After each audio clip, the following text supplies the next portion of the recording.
is here at Mount Panorama, coming on to, well, exactly, actually 2:30 in the afternoon. And this is our third of 4 free practice sessions today. The green light at the end of the pit lane means that we are ready to go.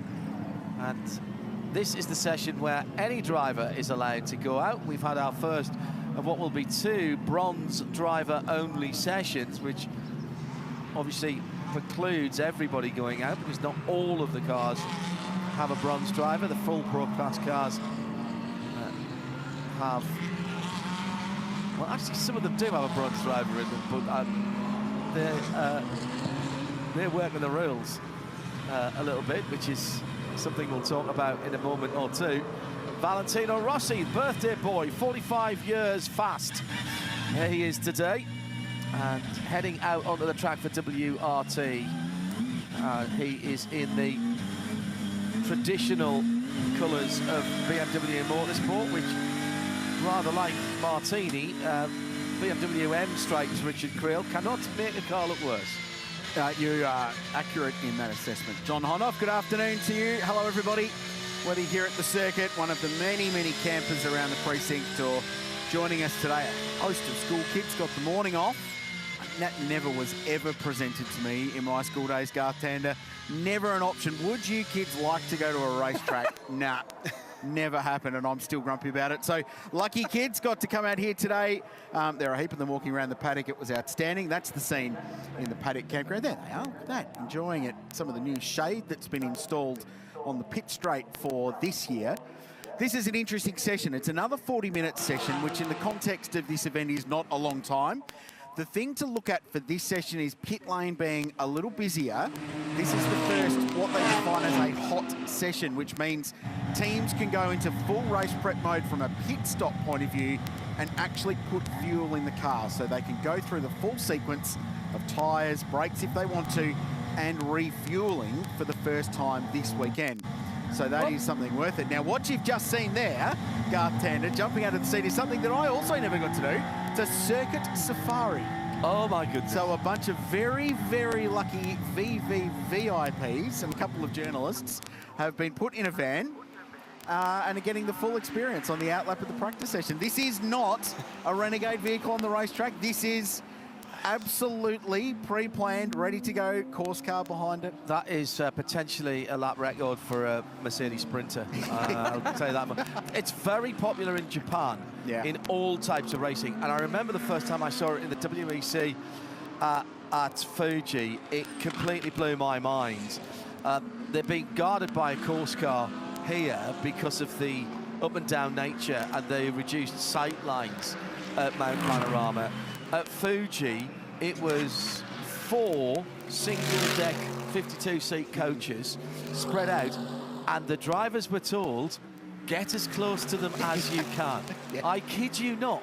So we had full Le Mans, GT Le Mans cars, LMP2s and LMP1s cutting through them, and at one of the times we did it, it was wet. It was incredible.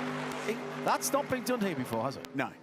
No, it was done at Sandown a couple of years ago. Yeah, but not in an active session, though. That was a demonstration session with the safari bus on track in the middle of a demonstration of Nissan cars. It was that was at the time. Nissan, and but not in a green actual part of the actual race meeting session. I'll say 2 things about that. 1, event director Shane Rudds is very persuasive, and 2, race director James Taylor is very forgiving, I think, in terms of allowing it to happen. So those lucky people on that, I couldn't help, we all missed that invite, but anyway. Yeah, well, we have other things to do. Oh, but you've got portable gear. Like, there's no reason why we couldn't be set up in the back of that with a bit of Wi-Fi. Anyway, let's get down to business, shall we? The National Storage Racing car run by 888 Race Engineering is driven by Will Brown. There we go. Peels off into pit lane, bounce the thing over the curbs. I'm talking about the Circuit Safari, not Will Brown, and that's now clear of the racetrack. Well, it is a hot pit lane, Rich, so I'd expect that the Safari bus will come in, refuel, change tyres. Send it, change guests. That's very good, change guests. Have a passenger change as opposed to a driver change. Yes, very good. A bit like basketball, 5 off, 5 on, and in that case it's 18 off, 18 on. 6 tyres changed because twin wheel back axle. Now they go again. Oh, that's great. Potential for having some fun with that is almost endless. Brilliant. And with that, we're already 5 minutes into the session. So we were watching Will Brown, who makes his official racing debut with Triple Eight this weekend. Jump into the supercar with that team next weekend. He's got miles here in GT cars, though, and in a range of different racing cars. So looking forward to seeing what he and Brock Feeney can do in Triple Eight. Jordan Love's behind the wheel of Double Eight, so the team car, the JMR Triple Eight entry. Dries Van Thor behind the wheel of car number 32. We're riding on board with 46, which is driven by Valentino Rossi. You've just come from a chat with the Dr. Garth, and second time here this year. You'll catch that package in our broadcast tomorrow after midday. Looking forward to hearing from him, but what sort of vibe was he giving out? Really, really positive about coming to Bathurst last year and experiencing the circuit. He knew about the history of the race. He knew it's a very special place to come and race at. He was glowing about the run across the top of the mountain. I asked him, I said, what's your favourite part of the track? As you know, race car drivers always have that favourite bit. And he's mentioned that it was the run from Skyline all the way down to Forest Elbow. He loved that S's, the change of direction. And it's sort of, you know, as he was speaking, I was starting to visualise him changing direction on a MotoGP bike and swinging the thing from side to side. So it was interesting to hear that. He actually did say also he didn't drive in the morning practice sessions that we've had so far, and he will do the entirety of this 40-minute session, this one, so get plenty of miles for Valentino to become comfortable in the car here again for his second attempt at the Bathurst 12-hour. But yeah, loves the place. Can't wait to crack into it. He's basically, in the Italian version of Oz, I just can't wait to have a go. Yeah, excellent. Coming down through the BMW ML board, just laying a little bit of Pirelli rubber as he comes out of there in the BMW GT3. Resplendent, of course, with a little bit of Valentino Rossi bright yellow on it, including the number 46. And if you've got the onboards, he's got the 46 bright yellow racing gloves as well. You don't understand the level of fandom that this guy has until you see the effect in the flesh. It's all well and good to watch MotoGP and see the grandstands at Mugello with the yellow and all of that during his racing career, and even the Phillip Island Grand Prix circuit. And I've not had the fortune of seeing him race a MotoGP bike there, but until you actually see it, and the people in the autograph session that were at the Town to Track yesterday that were there for hours before the cars arrived, and 90% of them were all wearing big 46 t-shirts or big wigs, and they've got their helmets and things like that. It is truly remarkable, the level of fandom that this guy has. And he understands it, he appreciates it. I mean, we were talking off camera before we started recording the piece earlier, and the first thing he said, he goes, how big's the crowd going to be here this weekend? Really? How big was the crowd last year? And how big is the crowd that you get at the 1,000? Oh, right. So he gets it. He understands what that level is. I said, well, mate, I think the crowd we had here last year for the 12-hour was the biggest we've ever had. Yes. And that was all because of you. Yeah. And he just said, he goes, no, it's everyone. It's everyone. I said, well, Valley, with respect, you had a lot to do with it. And I thought it was because I was back. Yeah, it was. It was. Yeah. If he could, you know, he's coming to Le Mans. He was at Le Mans to do the Road to Le Mans race, the warm-up race for the Michelin Le Mans Cup, and that was big. In the main race at Le Mans, there will be grandstands that are all yellow, and it will be absolutely incredible. Well, it'll be like the MotoGP race there, won't it, when he was at the peak of his two-wheel prowess. Those Road to Le Mans races were completely and utterly balmy last year too. I don't know how he worked his way through those, but he'll be fine for the 24 hours now. Yeah. No problems. That's a good point, actually. He's already driven the track. Yeah. So David Reynolds, quickest, with a 205.85, as he becomes, for this weekend at least, a factory Mercedes AMG driver, based on the recommendation of Maro Engel, linked up with Mercedes AMG team Gruppe M Racing, who have got an incredible track record in this event. And I have to admit, there was a little surprise, given that team has always come here with 3 internationals. When they entered, and I saw D. Reynolds listed alongside Maro Engel and Philippe Fraga, it's like, well, that's It's different. It's not bad different, good different. Dave Reynolds' career in Australia has been extremely well documented and extremely successful. I like it. It's going to be a really interesting little combination, those two. In our track to town that we recorded on, when it was at Thursday, I put that to him, and he was looking resplendent in his full. He was rocking the Mercedes. The most corporate he's ever looked. And exactly what I thought. So he's got the Tommy Hilfiger on, he's got the shirt on, he's rocking it there.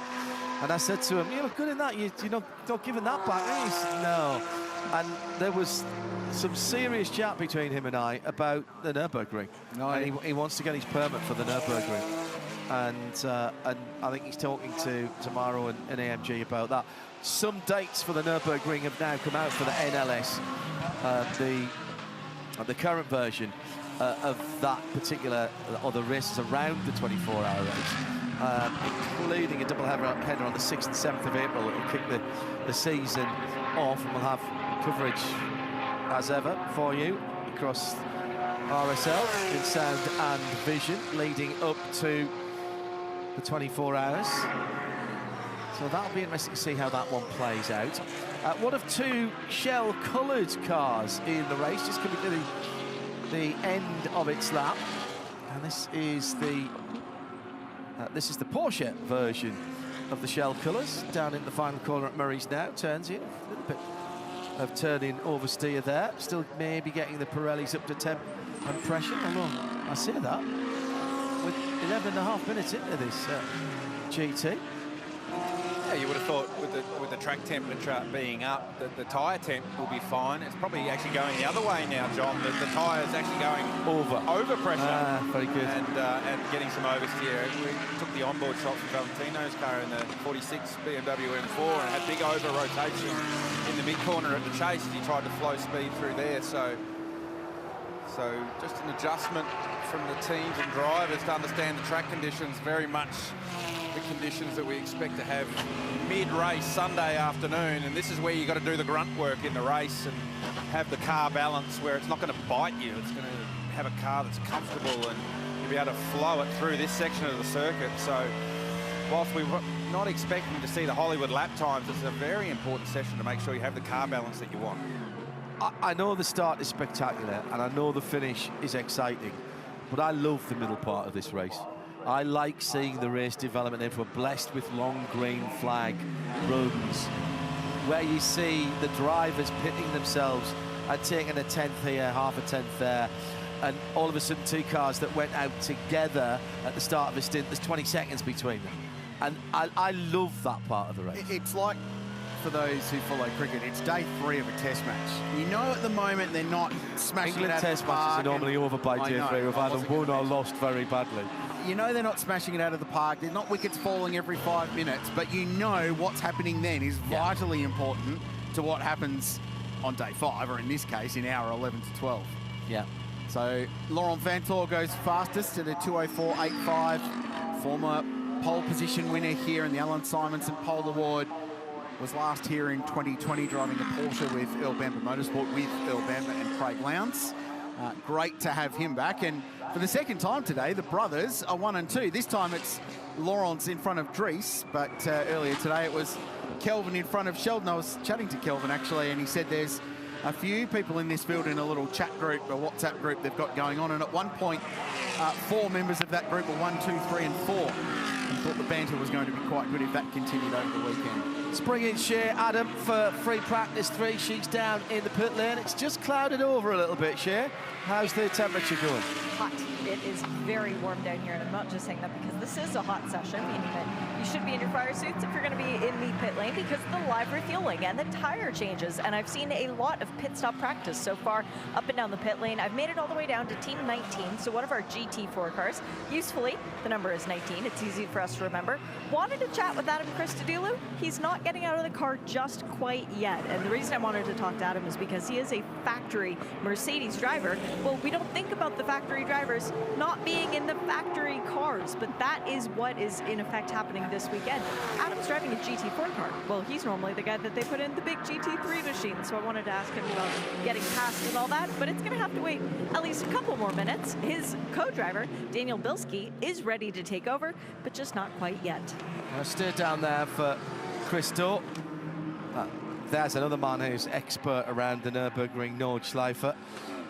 I will be interested to hear what he's got to say about the AMG GT4. There's a fair degree of a consistency between those two cars. There's a couple of ways you can go if you're a manufacturer. You can build your GT4 car and rob a few bits from the GT3s, or you can basically leave your GT4 car close at the stock. Mercedes have decided to build a proper race car, the GT4 spec. Have you done Nürburgring? No, I have not been done Nürburgring. Sounds like a box you need to tick at some point, surely. Spent many a lap on the simulator around Nürburgring in preparation. It's even in a street car, a moderate street car, never mind a fast street car. It's an extraordinary place. It really is, and I've been very fortunate to be on manufacturers' days round there, and did a lot with Aston Martin. They let me loose round there, and incredible, absolutely incredible. Valentino Rossi just jumped to second with that lap, 2 minutes 4.49. That's quicker than he went at any point in practice last year. And 0.8 behind the quickest lap, which is a very, very tasty-looking 203.6, set by that 912 Porsche in the Grello colours with Laurens Vanthoor behind the wheel. That's a great lap from Rossi. Dries Vanthoor Would have been better as well if it hadn't that moment at the final corner. So, yeah, more potential to come from Rossi. This new camera angle down at Murray's is great because you see the cars move a bit more from up on high. The braking zone down there certainly has that high frequency bump in it, and you notice it more in the GT car than you do in the supercar because they're so much more stiffly sprung. And it actually sets the ABS off, so you sort of feel like you've got this really solid brake pedal under you and you're pulling the car up nicely, and then as the wheel unweights, the ABS kicks in. It feels like it runs the car on. It's almost like you're not going to make it to the corner. And even that shot that we took of Rossi looked like he was going to overrun the corner, and the best thing to do is just get off the brake pedal, throw the thing at the corner and hope it goes around. So it's not the fastest way to do it, but it does keep you out of the gravel trap. Yes, very good. Chris Haase, these are the bumps that Garth was talking about, just the grid boxes there and all of the exit curb. It's been a good lap for the Audi driver in car 22, which was quickest in the first 2 sessions. 2:04.5 to go third. RS1 around the world for your audio. If you're travelling around today, whether you're here in Australia or further afield, and we'll continue with our audio coverage right across the weekend. Given that we've got extra video coverage, I'm sure many of you are tuned in to the stream, but if you do have to travel around, we don't want you distracted when you're driving, or maybe you're somewhere where your bandwidth challenged, then RS1 continues, and we're on FM as well here at the circuit, and that will continue right across the weekend. This early week coverage on the Radio Show Limited Network, brought to you by Ned Australian Whiskey. Coming down halfway through this session, strikes me, Garth, that these sessions at 40 minutes, you cannot afford to get something wrong, can you? No. You really have to get the car rolling out straight away. 40 minutes is not a lot of time. You consider it's 2 minutes for an out lap, 2 minutes to get back to the pit, so there's 4 minutes for a run before you actually do any meaningful lap. So you do a 2-lap run, there's 8 minutes. Yeah. So you need to make sure, like you say, that everything goes to plan. Otherwise, if you have an issue like the Audi team did in the bronze session, and you dump time and you dump laps for one of your drivers, you drop so far behind the 8 ball in the early phase of the weekend. So I was actually surprised to see 40-minute practice sessions today, given that we usually have the full 60-minute practice sessions, which will transition to tomorrow morning. But yeah, 40 minutes, it's got to get it done early, that's for sure. This is the KTM. Oh, across the metal grate, and a little blow of something out of the Audi engine. KTM running it's the GT2 KTM. There's a number of versions of Austria's finest sports car around, and in terms of race cars, that is the, as I say, the GT2 car, which has got the extra power. It's a remarkable piece of engineering, and the carbon fibre work that goes into the construction of that thing is just remarkable. The KTM having a serious involvement in the race this year. Last year was a really challenging season of a whole, but this event in particular for David Crampton and Vantage Racing, who owns that car. They basically got in a couple of sessions into Friday. They had a massive mechanical failure, pulled the car, went and borrowed the Renter Audi R8 from Troy Russell and MPC, and ended up, they had an unbelievable day in the silver class at the end and got on the podium. But they've come back this year stronger. They've got some factory KTM assistance in that garage as well. The car now being run by Garth Walden Racing, so really experienced race team looking after it, and they feel like they're in good shape. And included as well in that is Laura Krahammer, who is the development driver for KTM and is immensely experienced in racing those cars up to and including 24 hours. Did the 24 hours at Barcelona a couple of times, as I remember, on the Creventic calendar, and she's very quick. And I think it's interesting that the factory have loaned her to the team to help them get that car set up. I mean, it's worth the price of admission just to see the cockpit open up, isn't it? Well, it's interesting dealing with the team and indeed a bit of KTM in the lead up to the race in my role looking after some of the event media, and I was getting emails from lovely marketing and media person at KTM. Laura Graham. The same. Yeah. Exactly right. So it's great. Double duties. Great to see them here, and I hope for David's sake, because he's invested a lot of his own personal time and resource into that program, to have that car here. And it's been so popular because it's so wildly different to anything we've seen in the marketplace here. You really want him to be successful with it, and I'm thrilled that KTM's got on board with that program and are helping him out as much as possible. As Chris Haase just straightens the exit of Murray's, looks like he's just starting a push lap in car number 22, already 2:04.5. This vastly experienced German. Plenty of laps in Audi R8s here. Remarkably, he's had no luck in racing situations at this place. He's probably the most experienced guy without jagging anything remotely close to a podium in Bathurst 12 hour that we've had, but he's properly experienced here. You would have worked with him at PC. Yeah, a lot of years working with Haase, and he's a ripping teammate, a really, really nice guy, really quiet and unassuming. You think he's an accountant when you spend any time with him. But you put him behind the wheel of a Audi R8 and he turns into an animal. So affectionately known as Rabbit, given that's the German pronunciation. Well, that's the German word for Haas is the German word for rabbit. So here in Australia, his nickname's Rabbit. And he backed off at the start of this lap. We're on board. He sort of backed up to try and get some track position. And he, honestly, of all the teammates I've had here in the Audi, he is the fastest across. Really? Yeah. Just so smooth. He's going to get held up on this one. But just so smooth across the top and carries so much speed. So all that work that Haase did at the start of the lap to get some track positions all gone now. And you see there, even Christopher giving the Vortex plenty of room, not wanting to get tied up with anything on a Friday afternoon and create any damage to the car. And the scraping that you heard was the bottom of the car, clearly audible as he was coming through and dropping off the top of Skyline before he caught that Vortex. Those Audis across the top are a sight to behold, and I'm looking forward to seeing him in quality trim again. We all talk about the Pirelli shootout last year and that incredible lap, 2 minutes .8819 set by Maro Engel. Maro pulled all of that time in the middle sector on his lap. Jules Gounon was actually quicker in the final third of the lap, but he wasn't the quickest person across the top of the mountain qualifying last year. It was Chaz Mostert in the R8. 30.7 seconds from the cutting to the exit of the elbow, which makes it the quickest middle sector in anything that's ever happened here officially. So watch out in qualifying. That's where the R8s will make their time when we get to shootout time tomorrow afternoon. And indeed, those two sessions, so qualifying simplified this year, which I think is great news for everybody, because it was ice cream headache stuff last season. It was an aggregate lap time, and we were doing maths on the run, which is never a good thing to do when you're trying to talk to a television.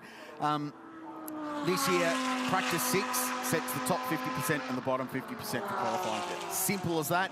Top 10 cars then progress to the shootout in the afternoon, which, as it has been for a couple of years, will be the bottom 5 and then the top. So we'll get a really good read on that. That fastest 50% of qualifying, so there'll be 15 cars. any one of those will be able to make the top 10, and most of them will sit in the top 10 at some point at the end of that session, and that battle to be bumped out is going to be thrilling. The bump number will be fascinating to watch as that session progresses to make the top 10. So 15 cars in the top 50% narrowed down to the top 10 for the shootout. So that bump number will become very tight, and there's quite honestly there'll be potential for 2 or 3 cars to be in as they cross the line, only to be bumped out as the rest of the cars come around. So Tom Randall just taking out the 222 AMG, running as it has been for a few years now to raise funds and, more importantly, to raise awareness for prostate cancer. And a fine effort that's been over the last few years to get the information out there. And it's not just about Australia, it is a global campaign. You'd not met Tom before Thursday. Big fan of yours. He's listened to a lot of our stuff quite clearly, He's a ripping young bloke. He's top guy. He was on the podium at the Repco Supercars Championship at the Bend last year, and I've never seen a media centre so excited for a driver to come in for a long time, because it was a fresh face, but he's a really engaging young guy, speaks brilliantly. He'll end up taking our jobs at some point in the future, I've got no doubt. Very switched on, completely living the dream as well, and has been through a lot personally to get to this point too, both from a career and a health point of view. So yeah, it's a ripping story. And this car, Scott Taylor Motorsport, and full credit to Scott, they've run as a Pro-Am combination for the last couple of years, as you say, raising money. Scott said, no, do you know what? I'm not keen on driving this year, but I'm going to run my car, and I'm going to run it as a pro car. I want to try and win this race. And if you cast your mind back, John Honda, you were there, you were driving, 2017, the race was won by a Ferrari, car that was leading a good chunk of that race in the end. Scott Taylor Motorsport AMG GT3. Ended up parked against the fence at the top of the mountain, and there was some door slamming in pit lane and some words exchanged, but he's been in this position before. He really wants to win this race. So Tom Randall, Cameron Waters, teammates at Tickford Racing, and one C. Lowndes driving that car as well. Shea Adam is down in the pit lane for us this afternoon. With someone else who really wants to win this race, Lawrence Vantor, back to the mountain and back to the top of the charts. What is it about this track that you love and it keeps drawing you back? I mean, it's one of the most amazing places on the world to drive a race car. I mean, if you have this, you have the Nürburgring, the big one, Macau. Those are all tracks where when you go out, you start to sweat a bit and you get a bit nervous when you start to push. And sometimes you're happy to box. And I haven't won this one yet. I've been close, but it's missing. And yeah, due to COVID, I wasn't here a couple of years, so I'm happy to be back. And hopefully we can get that winner's trophy. You've been driving the prototype, the 963. How difficult is it to switch back and forth into the GT car? It's okay. I mean, you need a couple of laps, yeah, for sure. But I know it well from the past. I think that helps.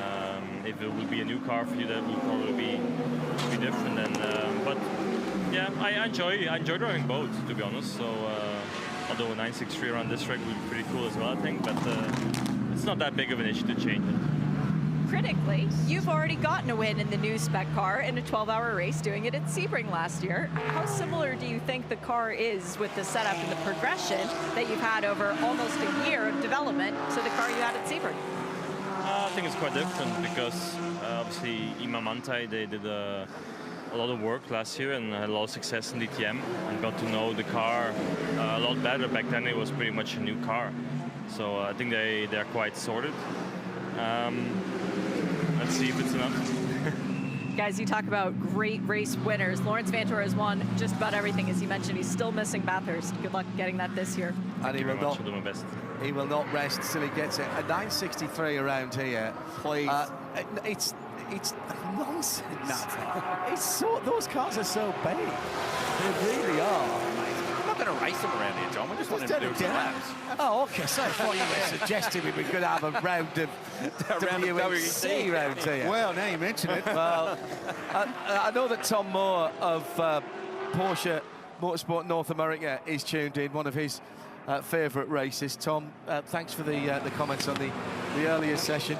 You can work on Mr. Penske for us then to see if we can get... Actually, I'll probably have a word with the guys at Jota. They would certainly come down and do that. Absolutely. Because you know what they're like. They'd be all about it. And while we're talking about manufacturers, there's already been a couple of sightings of some Multimatic personnel in the paddock, linked with the 963 because, of course, they build a chassis, and that chassis is now available for other manufacturers as well, in terms of the top class, which is very interesting. But, of course, I think they're pretty much with their Ford hats in their back pocket, at least if they're not wearing them. And Scott Bartlett from Ford Motorsport in the US is tuned in.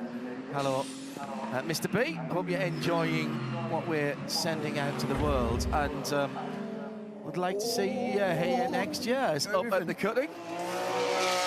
Young Turkish driver who comes out of Porsche Racing has backed the car up to the Audi Sport cutting and just kept it out of the wall. Is he practicing the wall ride? It's the tunes at Daytona this weekend. It's his... And the 500. Is he practicing the wall ride for the last lap pass? Oh, wow. It's his first time at Mount Panorama, but he's a hugely experienced guy in one-make Porsche racing, especially multiple champion in one-make categories, and he's been in Super Cup for a long time as well. Just shifted to GT racing in recent years. There's a couple going on. There is a point I want to make about Lawrence Vanthoor as well, but Kelvin van der Linde predictably on a really good lap. This is it again, Gar. Oh, lost the rear. He hit the wall. No, he didn't, but that's... Here we go. Lost on the down change. Lost the rear. That screams to me of a driver that's looked at some data of another driver and gone, yeah, well, if he can get around that flat, so can I. Maybe just need to work up to that a little bit more. Great in the engineering meeting, not quite so much in reality. Lawrence Vanthoor, two things with him.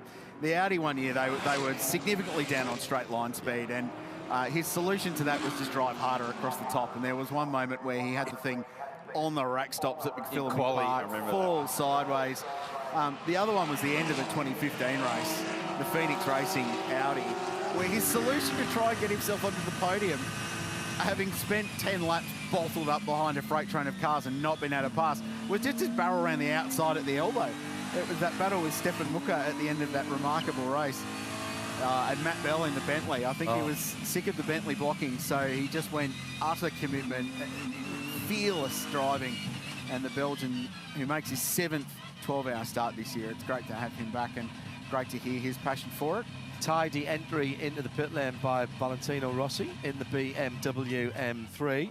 And no point in toodling into the pit scarf at this point of the week. You've got to find out how much time you can make up there. Yeah, well, I mean, we spend a lot of time tuning race cars, looking for tenths of seconds, and there's a huge chunk of time that can be made up on pit entry, particularly here at Bathurst with that entry road and the chicanes coming in. So every time you come into pit lane, the engineers measure your time that it takes you to go from full speed down to 40k an hour. They look at your braking point when you come into the actual pit lane, and they make sure that you don't drop too far under 40 kilometres an hour, and all that's produced in a document that will be talked about tonight in the debrief. So as a driver, you get given a report of how your entry was, how you slowed it down to the 40k an hour sign, and then even then, as you're pulling into the pit box, how quickly or how deep you go into the box and how quickly you can pull the car from 40k to 0 in the pit box. So continually working on that. There's no point having the fastest race car if you're giving up 2 or 3 seconds every pit stop.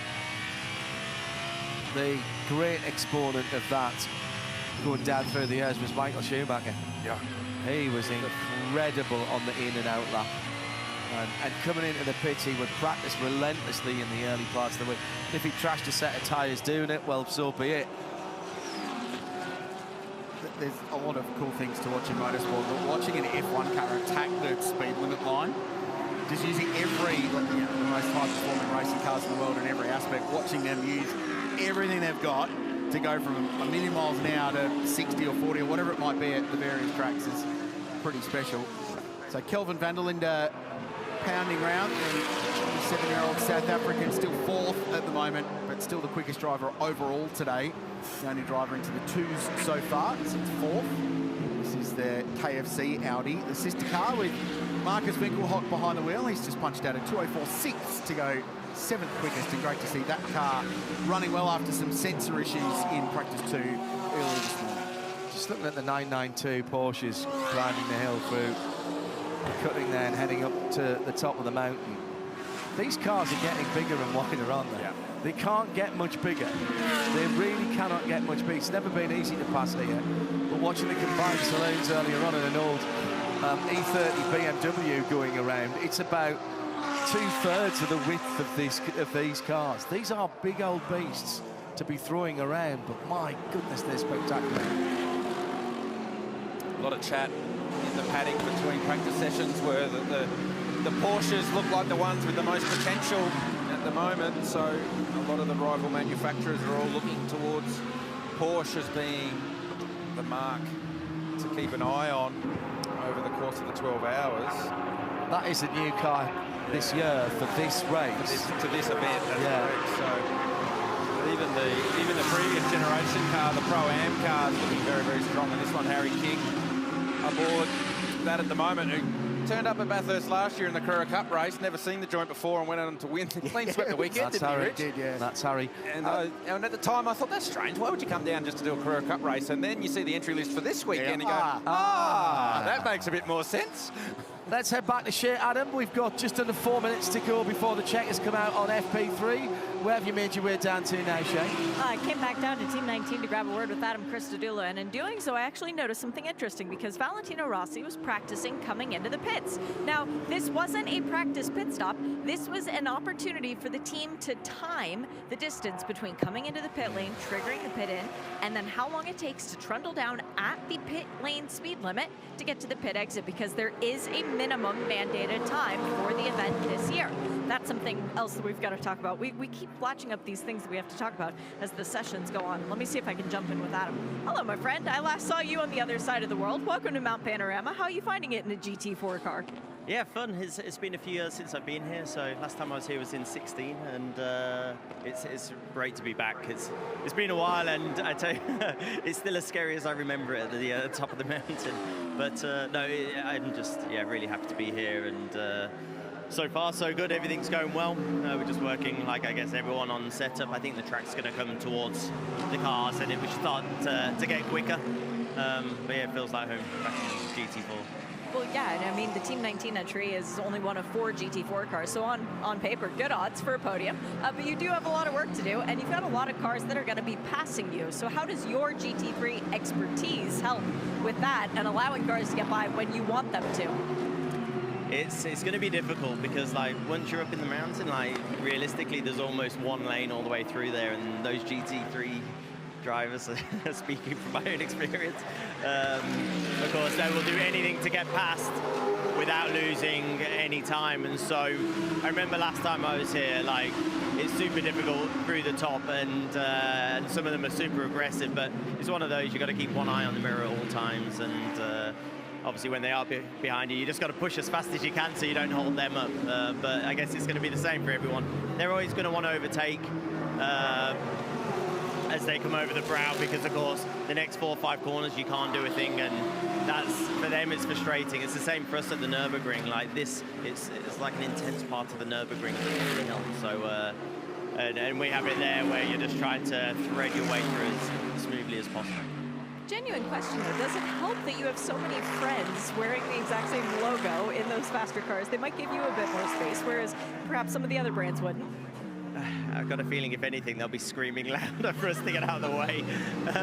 Because for us, the thing is, like, we're obviously just going flat out all the time, and it's them that will be holding up, if anything. And so it's one of those where we're all fighting our own race, and it's damage limitation with time lost at the top of the hill. You had terrible travel getting to Daytona. Did you make it here okay? Oh, here was a lot easier. So, yeah, Daytona was a nightmare. It took me, I had 4 cancelled flights, and then I missed one due to a delay. And it was meant to be 1 stopover in Frankfurt, because I was on holiday at the time in India, and then straight to Miami. And it turned into, I took 5 flights in the end, and then on the way back it was a lot easier. So actually, I don't have any jet lag because I ended up in Sri Lanka 2 weeks ago, and then I went to Bali last week, and I've come over to Sydney now because I knew I was coming in this direction. So I was like, well, I may as well enjoy the travel. It's freezing at home right now, so yeah, make the best of it. Good luck this weekend. Thank you very much. Rough life, isn't it, John? Oh, yeah. When I grew up, I want to be Adam Christodoulou. More Porsche sideways action, Garth Tander. Spookily similar to what we saw earlier on, even though that was a 991 rather than a 992. Yeah, and they're seeing it even again there from the BMW as well. So with these higher track temperatures and the ambient temperature being much higher, the cars are all trending towards oversteer, which at this stage of the weekend's not so bad, because as the track rubbers in, the cars hook up, and we heard from Adam there saying, oh, we feel like the truck's going to come to us. And that's what they mean when the track rubbers in and it gets more grip in it. The cars tend to generate more rear grip. So at this stage of the weekend, you've got a car that's a little bit taily. It's not the end of the world. You don't want it a whole lot more taily than it was for Joel Eriksson, though, in that we saw at the end of that interview with Shea. But another Porsche now makes its way towards the top half of the top 10. So there's 3 Porsches here this weekend, and they're all in the top 8. So that's a good luck from Eriksson too. First time here and first time for Phantom Global Racing making their debut, operating out of China, but the race team being run by Timo Bernhard's Team 75, which is an awesome race team out of Europe. So it's a real international operation. I saw Alex Gibbo, who's the head of Porsche Motorsport Asia Pacific here. Barry Hay, the head of Porsche Motorsport Australia, is here as well. So Stuttgart are very keen to win at Mount Panorama again. Hence the Manthey EMA partnership with 2 cars and having Phantom Global here. And we mentioned earlier today, if you weren't with us, Taiwanese team Hub Auto, unfortunately not being able to make it, some massive shipping difficulties. They got so close to getting a replacement car here. Unfortunately, they weren't able to make it, but they'll be back. Still a strong 3-car attack.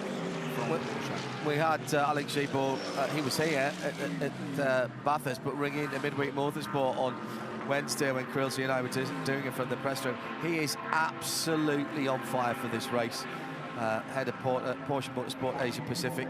They've done such a lot to develop talent in that region, particularly through the troubled times where the world was shut down. They kept racing, and Porsche Carrera Cup Asia Pacific this year looking absolutely stacked with talent. They've got 3 genuine chances, and in fact, the Pro-Am car, which is the older model car, I went through and did some real geek balance of performance notes on that, and it's almost exactly the same spec as last year.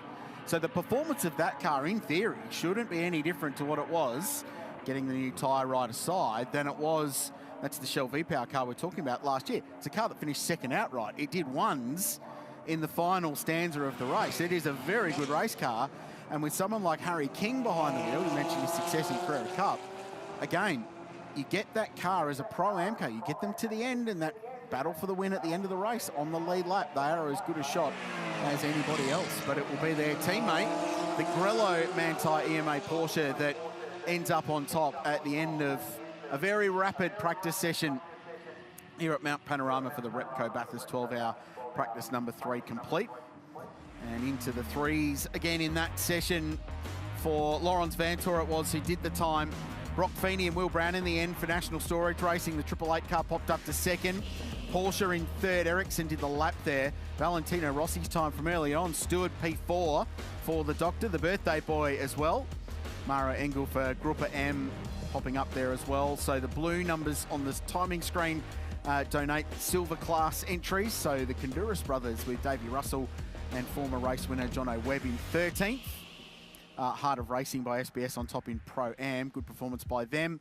And then the invitational class with the pink numbers all the way down to the Ginetta that rounded out the 30 cars that started the day and that remain with us as we go back and have a look at some highlights of the 3rd practice session and what's been a quick fire day of action in short, sharp, punchy practice sessions at Mount Panorama. And as we were talking about early on, you want to get your drivers settled, you want to get them into the groove.